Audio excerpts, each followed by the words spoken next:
Assalamualaikum warahmatullahi wabarakatuh.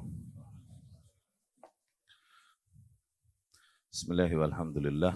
Wassalatu wassalamu ala rasulillah wa ala alihi wa ashabihi wa man walah amma ba'd.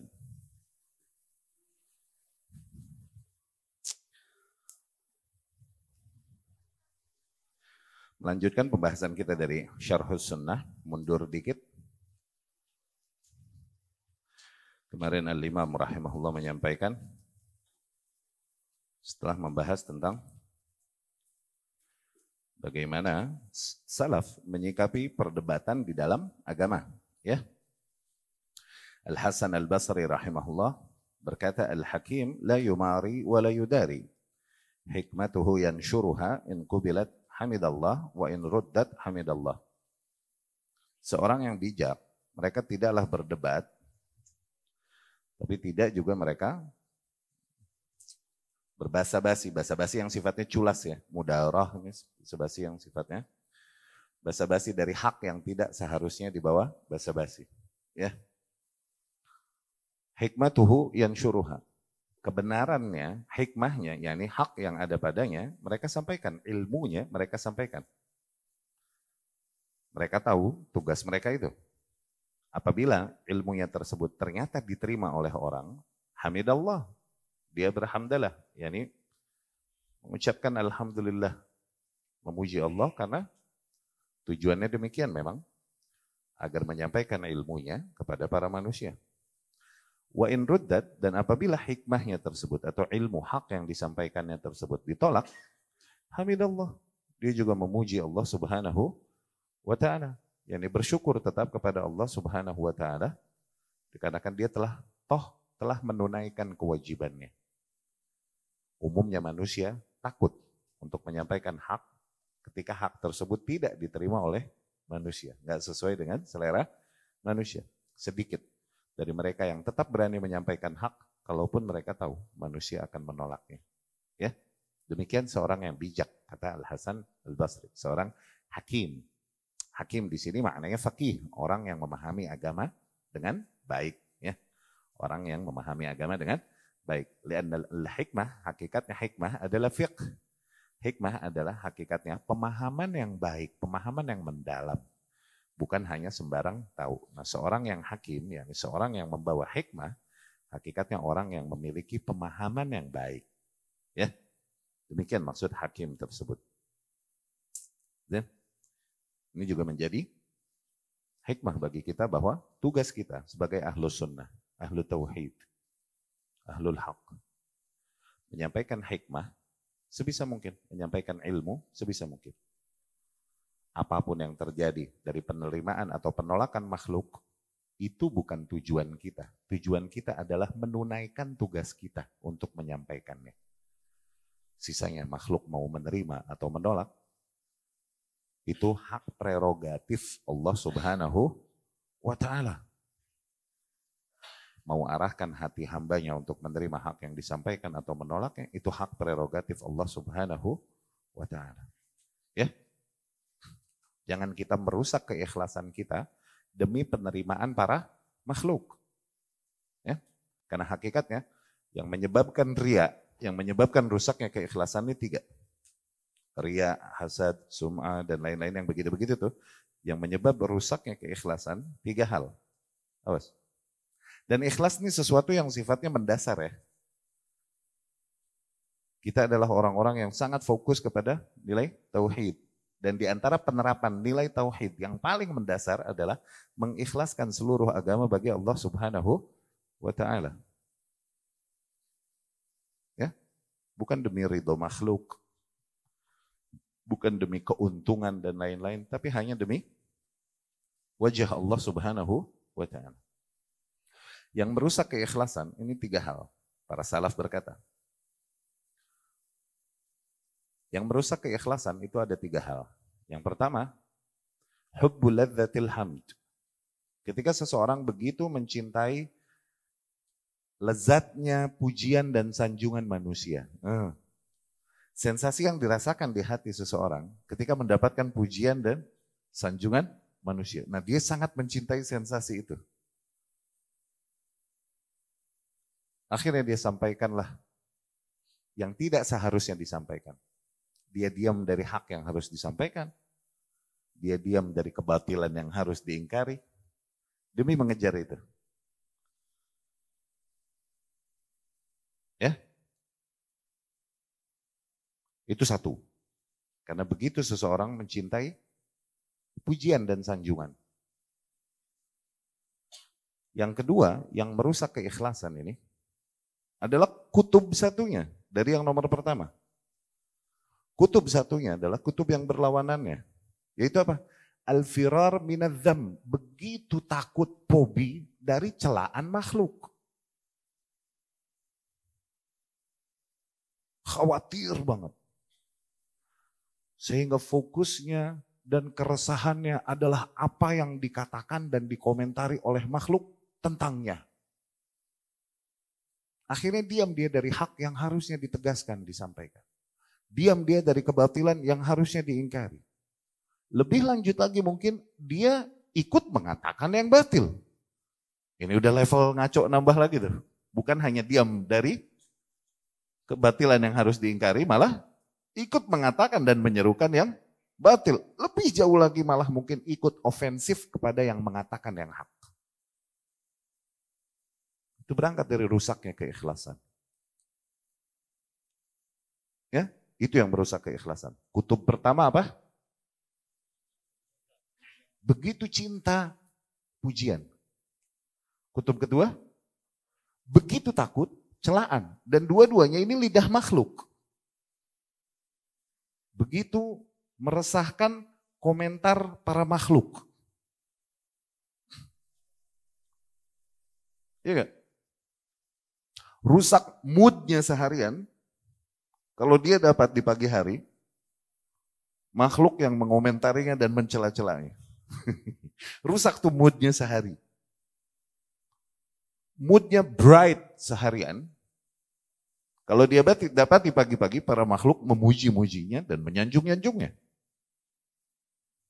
Ya, dan medsos ini sangat efektif untuk mewadahi hal itu. Jadi lihat tuh, siapa, followersnya berapa, komentar orang apa. Kalau di situ terdapat 1000 komentar dari konten yang dia naikin, 1000, tiap huruf dari 1000 komentar tersebut dibacanya.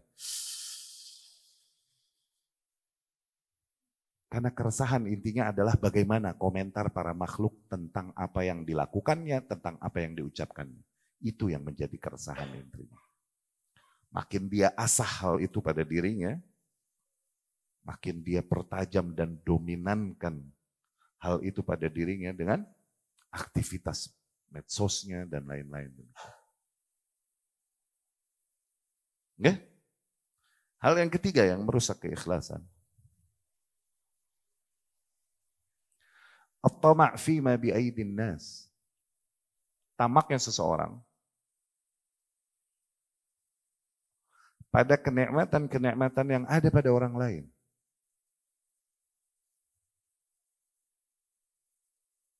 At-tama' fima bi'aidin nas. Tamaknya seseorang pada kenikmatan yang ada pada orang lain. Yani sebagian makhluk, sebagian hamba Allah, Allah bukakan dan limpahkan nikmat-nikmatnya kepada hamba-hamba tersebut. Dia menginginkan kemaslahatan, keuntungan dari kenikmatan-kenikmatan yang ada padanya. Dari situ dakwahnya diedit sehingga sesuai dengan seleranya sehingga dia bisa mendapatkan maslahat itu. Tuh, itu. At-tama' fima bi'aidin nas. Karena begitu dia mengharapkan maslahat-maslahat, keuntungan-keuntungan duniawi yang ada pada beberapa hamba Allah, akhirnya yang disampaikan hanyalah apa yang sesuai dengan selera hamba-hamba Allah yang memiliki kekayaan dan kelebihan kenikmatan yang ada padanya. Dia jauhi nilai-nilai yang kira-kira membuat orang-orang yang memiliki kenikmatan dan kekayaan ini akan pergi dan berpaling darinya. Dia jauhi nilai-nilai tersebut, nggak mau dia sampaikan. Tuh lihat. Akhirnya dakwahnya dan apa yang dilakukannya, sikapnya, ucapannya, bukan lagi lillahi ta'ala. 3 hal itu yang efektif merusak keikhlasan. Terutama buat orang-orang yang mulai naik panggung. Entah panggung tersebut panggung di dunia maya atau di dunia sektor real atau sektor gaib. Dunia maya ini kan sepupunya dunia gaib bro, kan gue bilang mulu begitu. Nah seorang yang bertauhid, dia menjauhi nilai-nilai demikian. Karena dia khawatir akan keikhlasannya. Dia juga nggak memberikan keresahan atau perhatian lebih kepada apa yang dikomentari oleh para manusia mungkin tentang apa yang diucapkan ya, tentang sikap yang diambilnya. Karena dia tahu kewajibannya adalah hikmatuhu yansyuruha, hikmah yang ada padanya dia sebarkan, yakni ilmu yang ada padanya dia sampaikan. Itu dah. Kalau diterima oleh orang, alhamdulillah. Ditolak oleh orang, ya alhamdulillah juga. At least I did my job. I did what I had to do. Aku lakukan apa yang harus aku lakukan. Taufik Allah berikan kepadaku. Ya.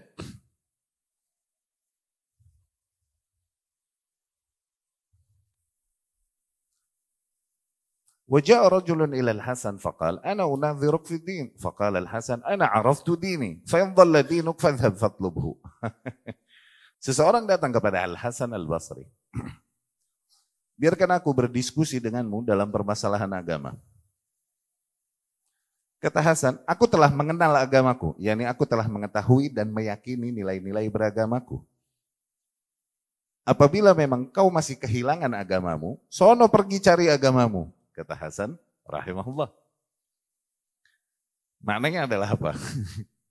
Mereka yang masih mau berdiskusi di sini bahasa lain dari berdebat aja oleh orang-orang yang suka berdebat dan mau ngebongkar apa-apa yang telah paten di dalam agama dari zaman ke zaman yang sifatnya dogmatif dan lain-lain. Muncullah kaum-kaum yang mau ngebongkar ini semua dengan takwilan-takwilan batilnya, dengan hujah-hujah, syubhat-syubhat yang mereka comot-comot dari kitabullah atau dari hadis-hadis Rasul Sallallahu Alaihi Wasallam yang kebetulan bisa mereka tunggangi untuk membenarkan kesesatannya.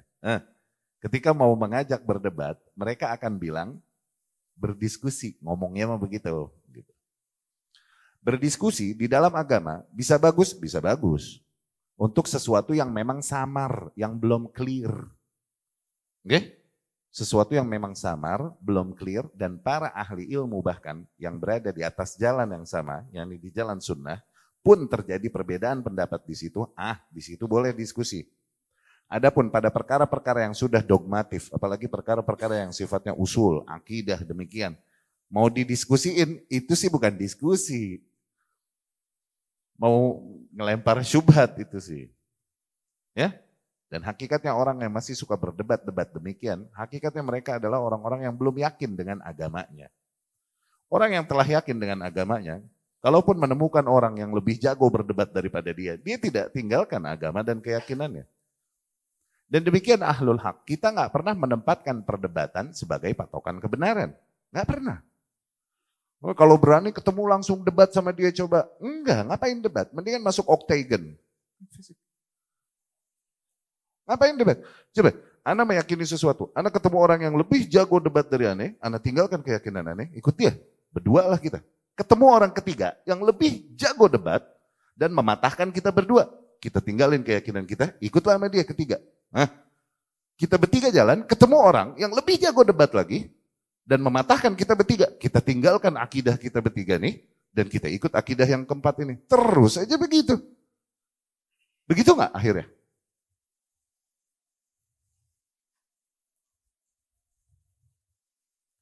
Sejak kapan perdebatan jadi patokan kebenaran? Sejak kapan?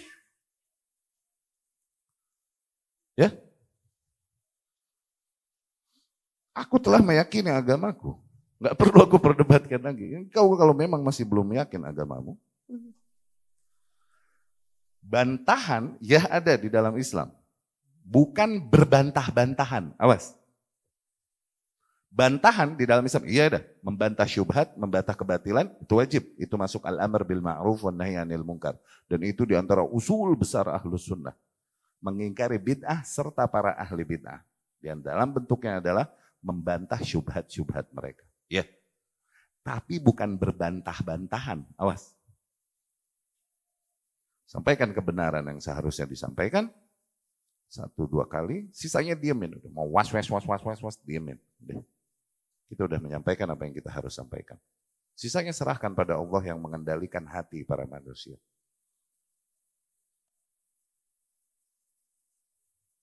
Awas, membantah, ya masuk. Tapi berbantah-bantahan, enggak masuk.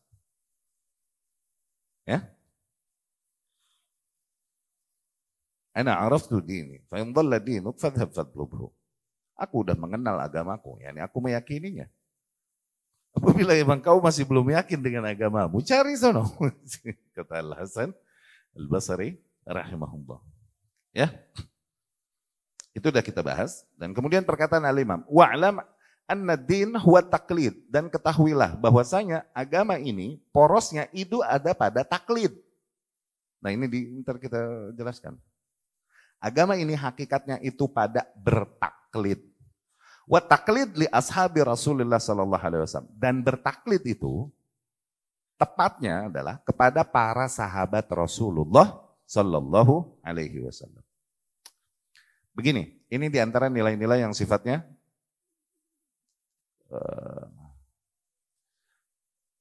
kayak pedang bermata dua, ya. Ta'assub. Haram enggak? Haram. Ta'assub kepada Islam. Lah wajib, nggak boleh seseorang bilang bahwasanya, agama kita nih, ya jangan salahin agama orang deh, bisa jadi dia yang benar. Lah ngapain lu pilih Islam? Lu sono pilih agama. Allah bilang wa may yabtaghi ghairal Islam dinan fala yuqbal minhu wa huwa fil akhirah minal khasirin. Barang siapa yang coba mencintai agama lain, menginginkan agama lain selain agama Islam, di Islam dia nggak diterima.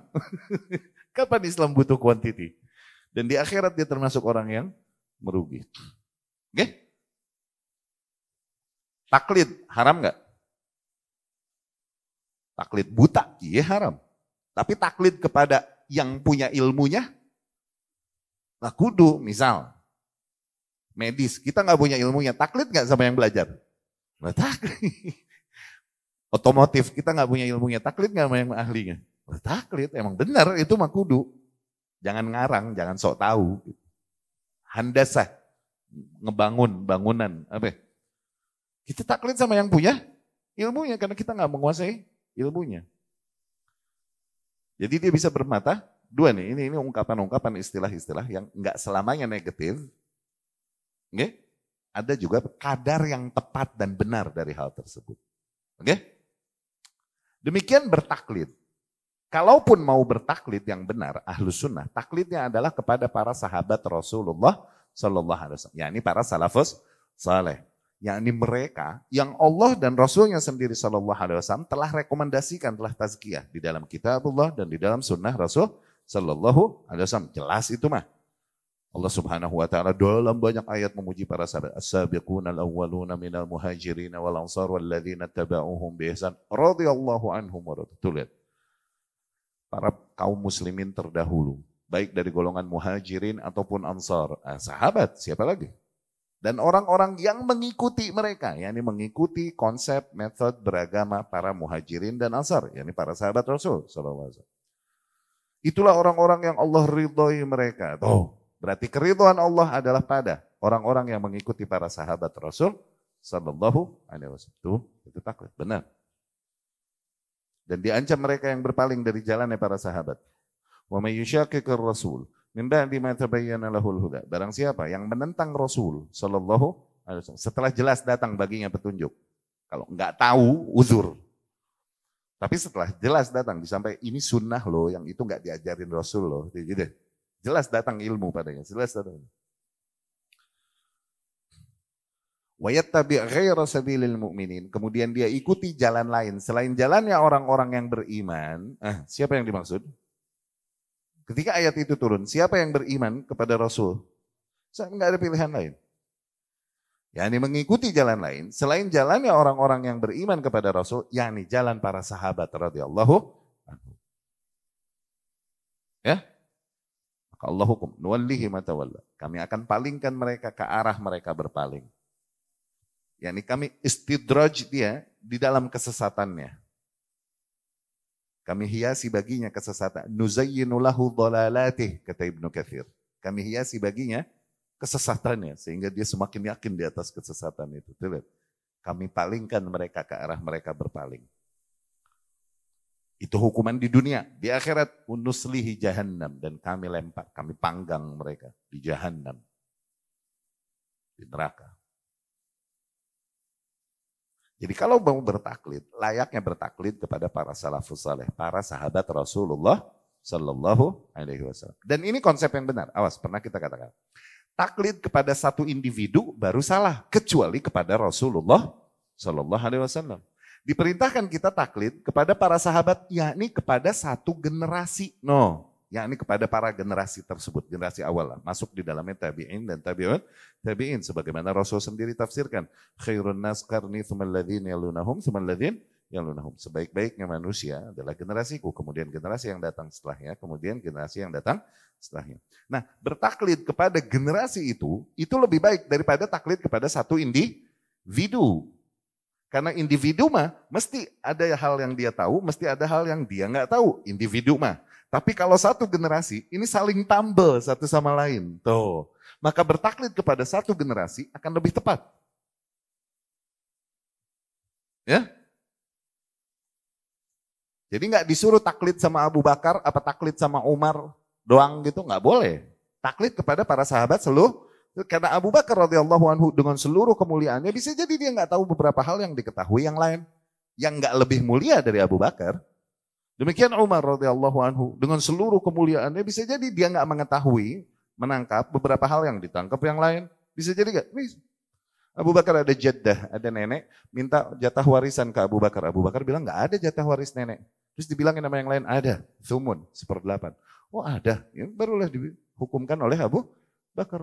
Tuh lihat, berarti dia nggak tahu kan? Apakah yang lain berarti lebih mulia dari Abu Bakar? Nggak begitu. Cuman itu manusia, mesti ada yang nggak diketahuinya. Umar, seorang wanita datang mengeluhkan, inna zawji yaqumul lail wa yasumun nahar. Lakiku nih, kalau malam tahajud, kalau siang puasa. Umar mendengar hal itu, oh barakallahu fiik. Yani congratulations. Selamat kau memiliki suami yang soleh. Kata Umar radhiyallahu anhu, ini wanita malu dan pergi. Ada seseorang penasehat, ya nih teman-temannya di sampingnya memberitahunya, ya Amirul Mukminin, tashtaki zaujaha, dia ini lagi komplain suaminya itu. Kenapa emang? Dia nggak dikasih jatah ya nih.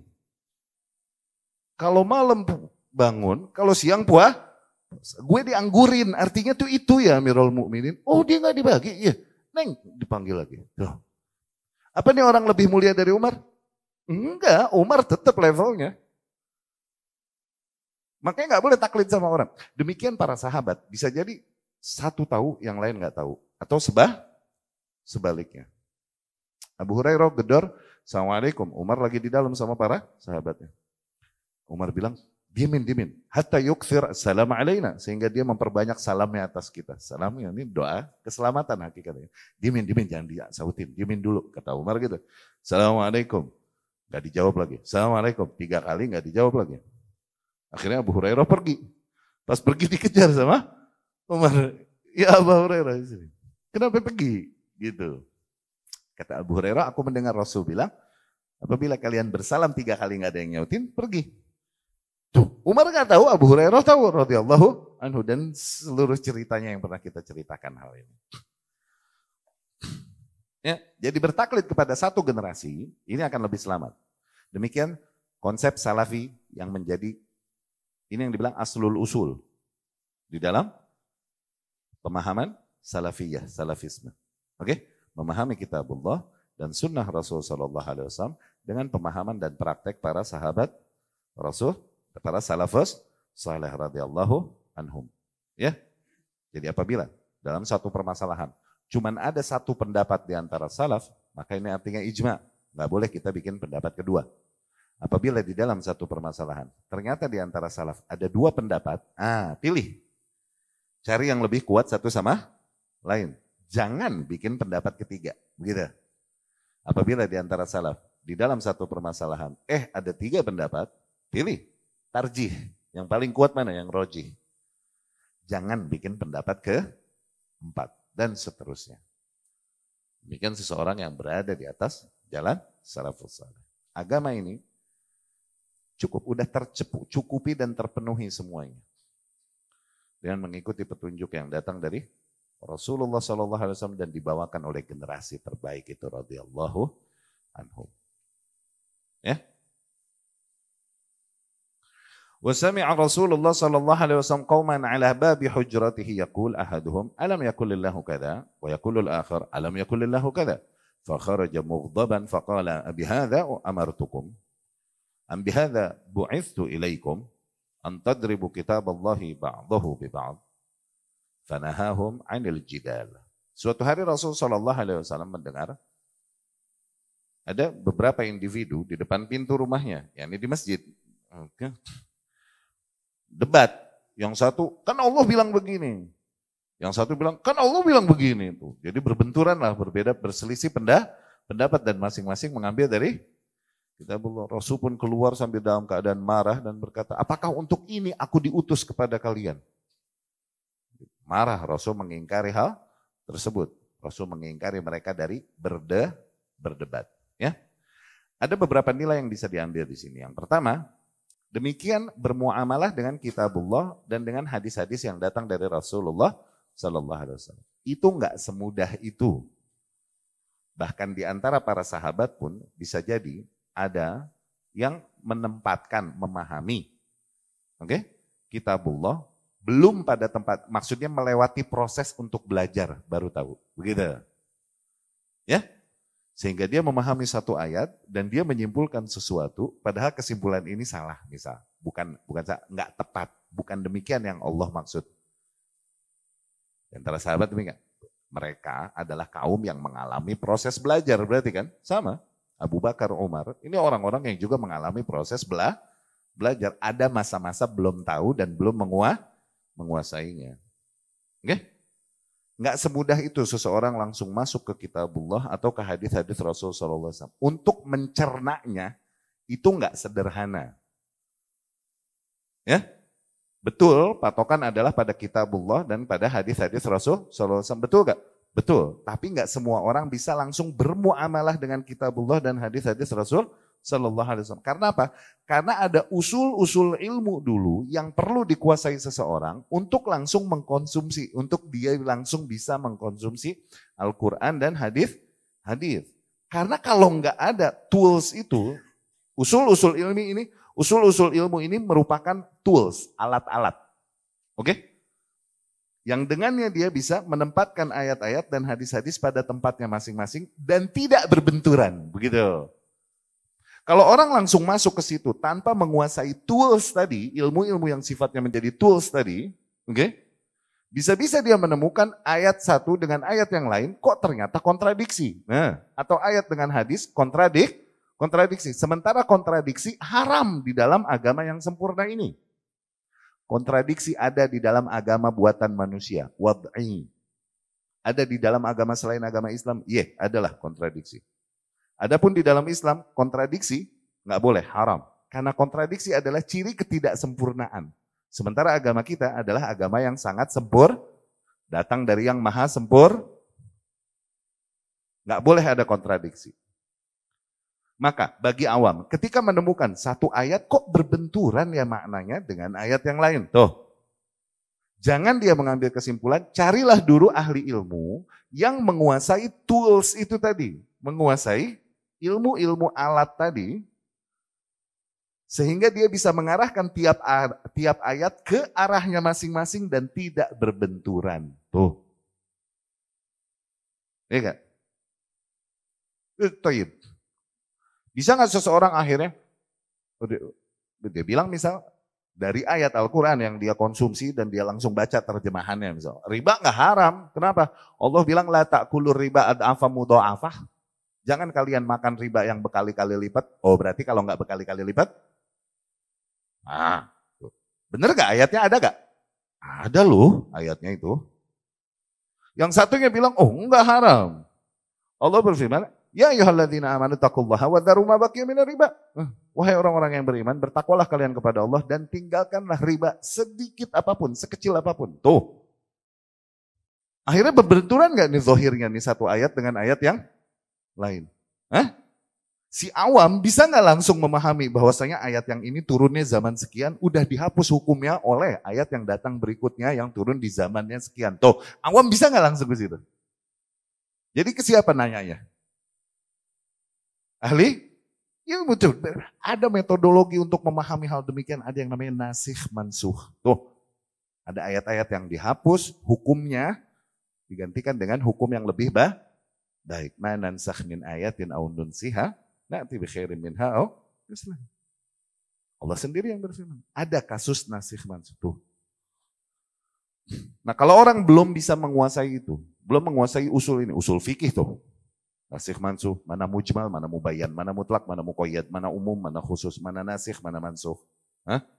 Iya enggak? Belum menguasai, jangan langsung bermuamalah dengan kitabullah dan hadis-hadis Rasul sallallahu alaihi wasallam. Takutnya keliru menyimpulkan. Jadi gimana dong awam lihat syarah para ulama? No. Lihat syarah ahli ilmu. Enggak semuanya bisa langsung masuk ke situ. Bahkan para sahabat pun mengalami proses di mana mereka belum bisa langsung mengarahkan tiap ayat ke arahnya masing-masing sehingga akhirnya mereka berbenturan pendapatnya dan masing-masing menggunakan ayat. Tuh. Mereka mengalami proses itu. Sahabat mengalami proses belajar semuanya sama.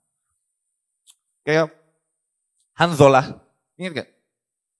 Hanzalah kalau lagi sama Rasul sallallahu alaihi wasallam dengerin hadis-hadis Rasul sallallahu alaihi wasallam. Terbang keimanannya. Tuh, kayak seolah-olah kita di surga.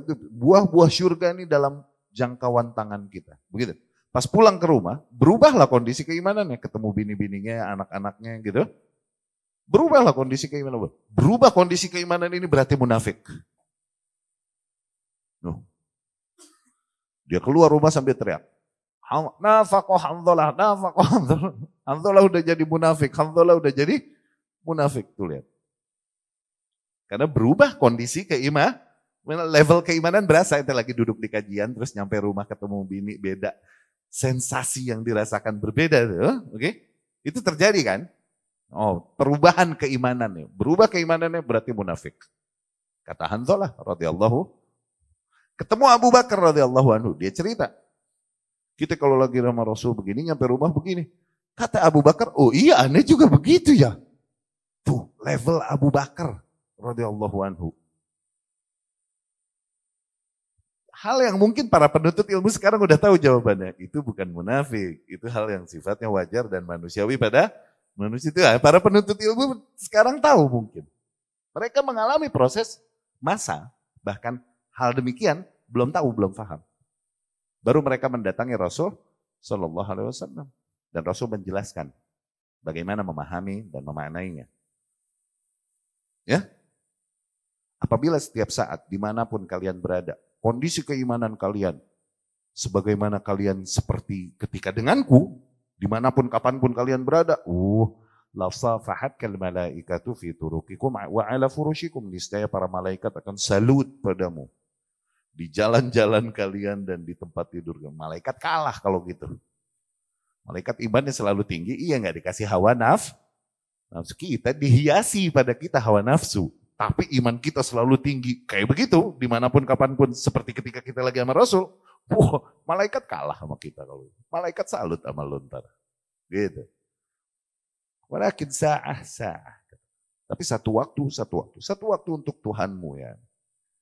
Di mana kau merasakan sensasi. Satu waktu ya ini untuk duniamu. Kau nikmati apa-apa yang Allah halalkan dan Allah berikan nikmatnya padamu. Wajar. Ada masa para sahabat pun belum tahu. Mengalami proses belajar. Ya. Demikian mengkonsumsi ayat-ayat dan hadis-hadis. Nggak bisa langsung. Seseorang mesti menguasai tools-tools keilmuan dari lughah yang paling dasar. Bahasa. Kemudian mustalahul hadis. Ya. Dengan itu dia bisa memilih mana hadis yang bisa diambil, mana yang enggak. Setelah penguasaannya terhadap ayat-ayat Al-Quran. Oke? Kemudian juga baru usul fikihnya, qawaid fikihnya. Oke? Kemudian dhawabit fikihnya, kemudian maqasid syariah. Ini ilmu-ilmu tools, ilmu-ilmu yang sifatnya tools. Yang dengan itu seseorang baru bisa dia bermuamalah, mengkonsumsi ayat-ayat dan hadis Tanpa itu ngaco dia kesimpulannya. Dia ngambil satu sisi, dia lupa dan merem dari satu sisi lain. Entah karena nggak tahu ternyata ada sisi lain, entah karena nggak sesuai dengan hawa nafsunya ada sisi lain ternyata. Ya, akhirnya berbenturanlah ayat-ayat satu sama lain. Ya, jadi kitabullah la yatadarab. Kitabullah nggak boleh ada kontradiksinya. Wala yata'arad. Ya, nggak boleh bertolak belakang. Idza wuffiqa al-alimu li fahmi. Apabila seorang alim diberikan taufik untuk memahami maknanya, maka takkan ada kontradiksi di dalam kitabullah atau di dalam syariat ini secara keseluruhan. Fa innahu innama yata'arad wa yatadarab indal jahil. Terjadi kontradiksi, inkonsistensi begini. Terjadinya di mana? Di kepala seorang jahil yang belum memahami dengan baik. Tuh, itu terjadinya di dia. Bukan pada agama terjadi kontradiksi. Ya. Waqala al-muallif rahimahullah. Al-Imam juga berkata, wa kana Ibnu Umar, demikian Abdullah Ibnu Umar yakrahul munadharah, dia membenci perdebatan. Demikian juga Malik Ibnu Anas, waman fauqah, dan orang-orang yang berada di atas mereka, waman dunah, dan orang-orang yang datang setelah mereka ila yaumina hadza, sampai zaman kita sekarang.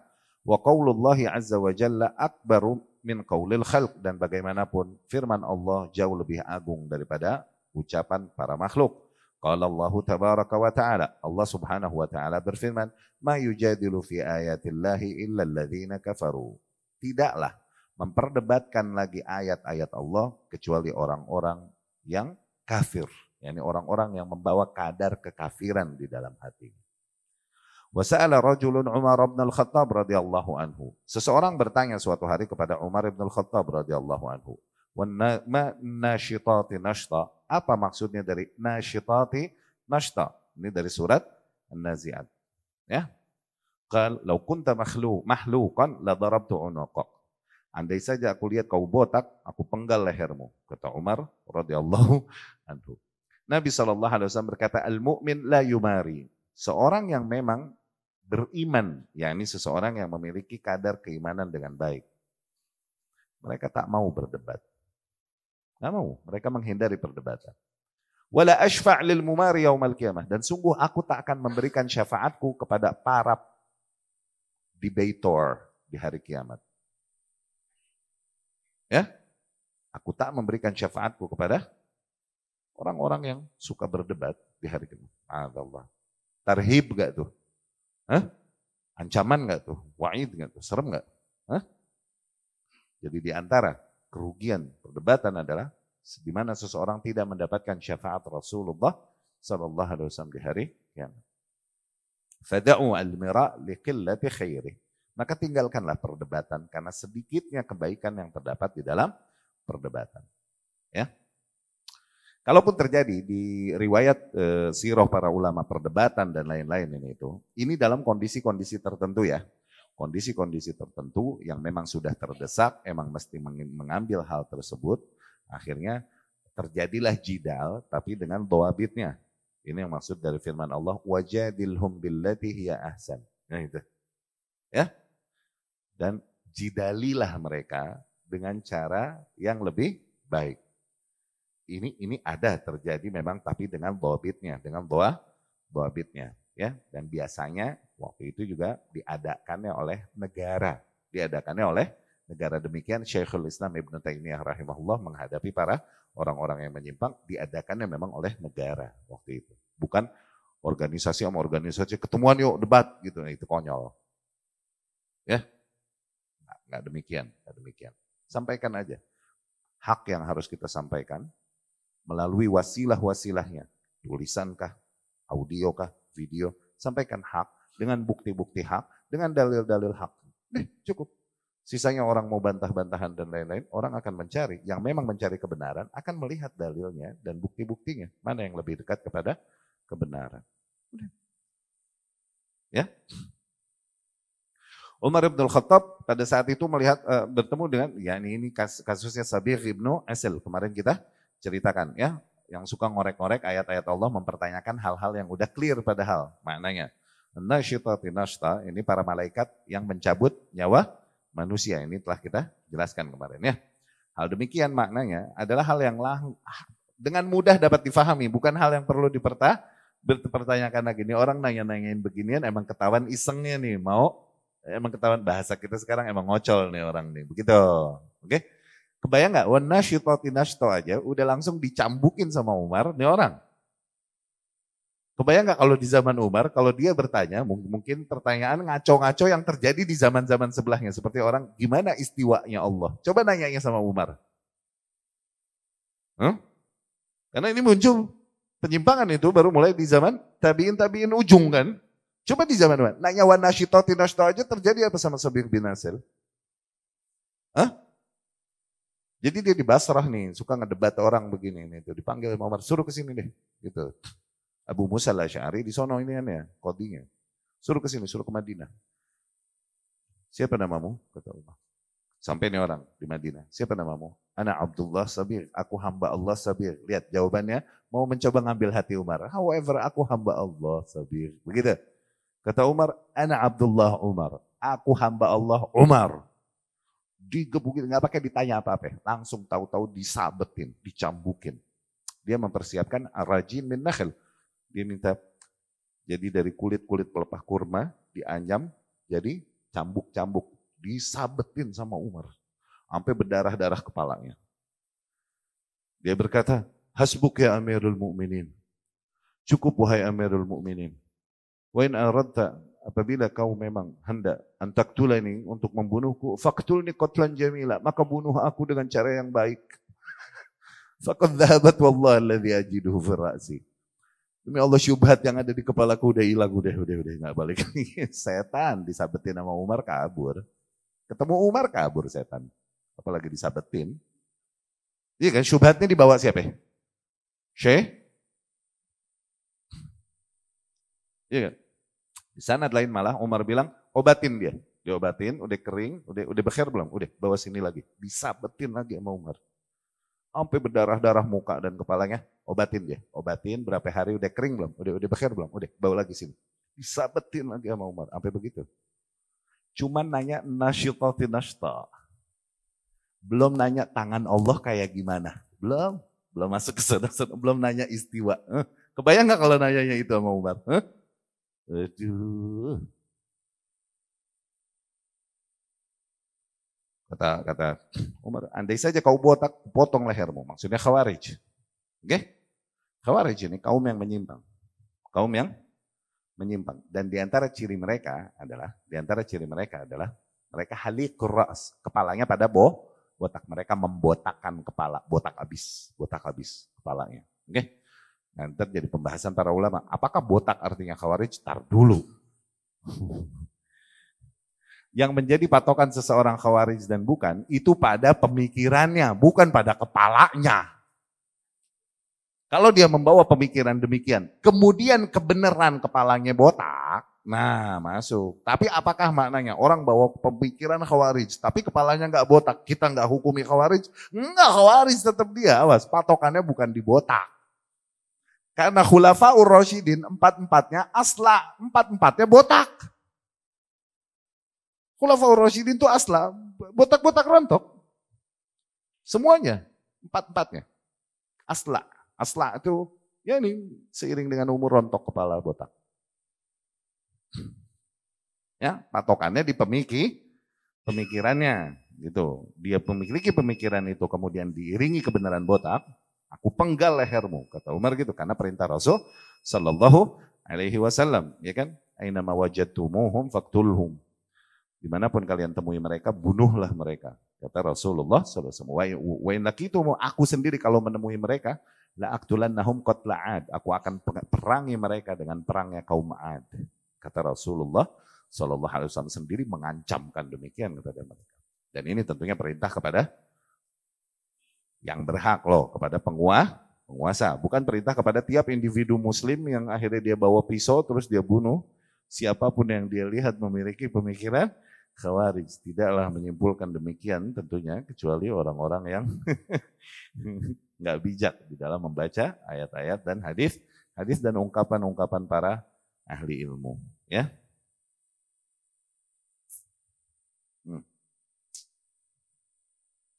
Ya. Ini telah kita jelaskan juga.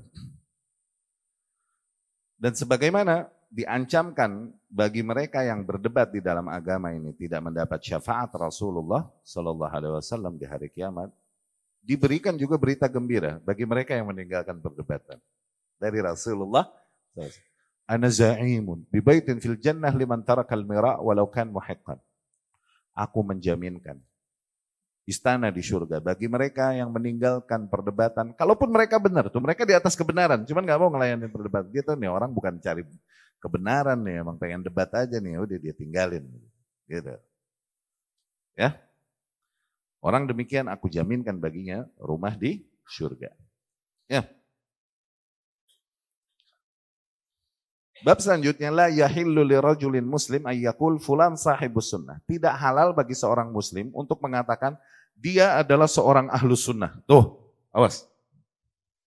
Hatta ya'lam minhu annahu qad ijtama'at fihi khisalus sunnah. Sehingga dia tahu dulu bahwasanya dia memenuhi semua syarat-syarat dan usul-usul sunnah pada dirinya. Jangan cuma kelihatan satu sisi usulnya sama terus oh dia ahlus sunnah. Jangan, haram. Faham? Oke? La yuqalu lahu sahibus sunnah hatta tajtami'a fihi sunnah kulluha. Tidaklah seseorang dibilang pengikut sunnah sehingga semua aspek sunnah, yakni semua usul sunnah, terpenuhi padanya. No. Paham ya? Jadi jangan cuman ketemu salah satu sisi sunnahnya, kemudian oh dia orang sunnah juga. Jangan, ntar dulu. Awas. Paham? Nah ini sebagian kaum, terutama para penuntut ilmu yang emang gak suka dari ketegasan-ketegasan manhaj ini di sini nih, melengnya. Dari sini beberapa hal dapat kita fahami. Seseorang dibilang ahlus sunnah, bisa dibilang ahlus sunnah, ketika memang seluruh poin usul sunnah dia menepatinya. Tuh. Dan ketika ada salah satu aja, dari usul diantara usul-usul ahlus sunnah, dilanggarnya, diselisihinya, maka terancam dia keluar dari sunnah. Tentunya ada prosesnya ya. Tentunya ada prosesnya. Didirikan hujah. Berangkat dari enggak tahukah, berangkat dari takwil yang kelirukah, atau berangkat dari hawa nafsunya, atau enggak sengaja nyebut dan lain-lain. Itu ada prosesnya. Cuman secara umum, seseorang melanggar salah satu dari usul di antara usul-usul sunnah, maka dia bukan lagi seorang ahlus sunnah. Dan terima itu kenyataan, kalaupun pahit. Katakan dia tauhidnya sama, asma wa sifatnya sama. Mengimani qadarnya sama, mengimani qadarnya. Oke? Iman adalah qaulun dan amal, sama sebelah situnya ini. Oke? Kemudian dia bilang, yuk doakan keburukan sama penguasa. Lah, itu mah udah ngelanggar tuh satu. Udah. Mau ngatung sampai betis lagi. Mau jenggotnya sampai ubin lagi. Nggak ada urusan. Kita dituntut emang untuk objektif di situ dan sportif di situ. Sisanya nih perasaan yang bikin kita burem dan perasaan. Akhirnya membuat kita berpaling dari ketegasan-ketegasan syariah yang nggak mau kita mengingkari seseorang demi membela agama kita. Padahal kalau permasalahan dunia, begitu mudah kita memusuhi seseorang dan memutuskan silaturahmi dengannya. Permasalahan dunia. Tapi ketika permasalahannya adalah permasalahan akidah, udah sengaco-ngaconya masih nggak mau dia musuhin. Tuh lihat betapa dunia lebih berperan di hatinya daripada agama hakikatnya. Berapa banyak hamba Allah musuhan sama hamba Allah gara-gara fulus? Iya gak? Tapi hamba Allah ketemu hamba Allah lain yang mencela-cela penguasa, menyerukan keburukan kepada penguasa, mengajak berontak kepada penguasa, atau mentakwil, tapi dia nggak musuhin tetap tuh. Dia cari uzur sebisa mungkin tuh lihat betapa agama remeh di hatinya dan betapa dunia lebih dia prioritaskan. Lebih dia bangun wala dan baroknya karena permasalahan dunia. Permasalahan agama santai. Tuh. Ketahuan dari sikapnya di dalam beragama itu. Dan syubhat yang dibuat oleh ahlu syubhat sekarang. Seseorang ahlu sunnah dibilang dia ahlu sunnah apabila mujmal mu'taqadatihi, secara global akidah-akidahnya muwafiqah li sunnah, sesuai dengan ahlus Sunnah. Salah. Dia lagi mau bilang bahwasanya Hizbi dan Sururi juga Ahlus Sunnah. Karena Hizbi Sururi banyak poin yang sesuai dengan sunnah. Cuma kalau udah pergerakan nanti, sama menyikapi penguasa beda. Semi-semi ikhwani. Sururiyah nih ikhwani aja, baju baru. Cuma baju baru. Gamis baru.